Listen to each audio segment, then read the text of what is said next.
Thank you, welcome back.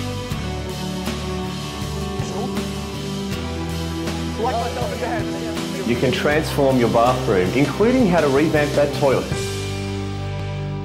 Hello and welcome. I'm Ashley McPherson. Welcome to Behind the Curtain, your backstage pass, your sneak peek at what goes on off camera, off stage and off record. Tonight we are talking about a film, which means the use of the word curtain is purely metaphorical tonight. We're talking about a film called Fable of the Fairy Tales. It's coming soon and it promises to be a visual, colourful, almost hallucinatory experience like no film you've ever seen. And I'm thrilled to be here tonight with the film's director, slash writer, slash editor, slash producer, Dana Stockton.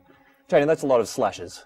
Yes, well, it keeps me busy, what can I say? So. Certainly would. Is that the way you prefer to work? Doing all of those jobs all at once? What about the work time commitments? That'd get in the way as well, I assume. I'm pretty lucky in the fact that my workplace is pretty flexible. That is a good thing. Yeah, it's a really good thing. So if I need to take time, I can. And also, I've been lucky enough that some of the jobs that I've had have taken me overseas, which has been quite helpful as well. That works well. Yeah, it works really well. Do you have any other commitments at home? Do your family bog you down with anything, for example? Not particularly. No. Oh, I've got the lady friend. She needs a little bit of time. Time and money there too. Yeah. Not necessarily money, just a bit of time. That's handy. Yeah, I'm a very social person and she kind of likes to have a lot of one-on-one time, whereas I need that kind of creative time with my friends so that I can, just feel a bit more inspired. Do you go travelling with your friends or with the lady friend? Yeah, with both. So cool. I was lucky enough to... Harry Cook has arrived in the vicinity. Harry, how are you going today? Wonderful. Really, really good. Wonderful. You looking forward to the show? Very, very excited. First time in Melbourne too. It's going to be good. First time in Melbourne. How do you like it? Pretty good. Reminds me of New York. Does it? Yes. Well, how about that score for Melbourne? What are you expecting from today's show? I have no idea, actually, because this is my first talk show ever. I've never ever done a talk show, so this is like... Good place to start. Yeah.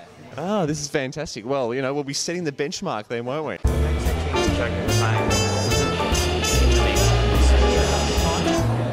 Here is that I want you to just run it around, get the feel that that's deeper down there. If you had 3D goggles on, in fact, you probably should just get to see, you get a much better impression. Ooh. It's like I'm really cutting someone's head open. You don't have luxuries. So you're going to have cheap. John had stopped at a set of traffic lights, waiting to turn right. While waiting, he began typing coordinates into his GPS. Out of the corner of his eye, he noticed the car immediately to his left start to move off. Instinctively, John did the same thing and started to move. But there hadn't been any green arrow. The car to his left was just going straight ahead, and John had just pulled straight into a lane of oncoming traffic.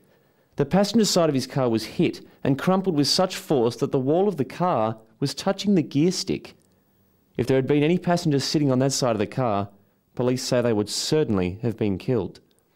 Last week, the police discovered a body on the steps of Parliament House.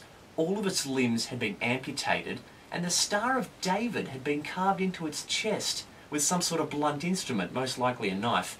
But what puzzled the police most of all was the fact that this body had been dumped onto the steps of one of the most highly guarded buildings in all of Melbourne, undetected, unwitnessed by anyone, in broad daylight. The police were bamboozled. They immediately started to scrounge the area for fingerprints, desperately trying to find traces of who the killer or killers may have been.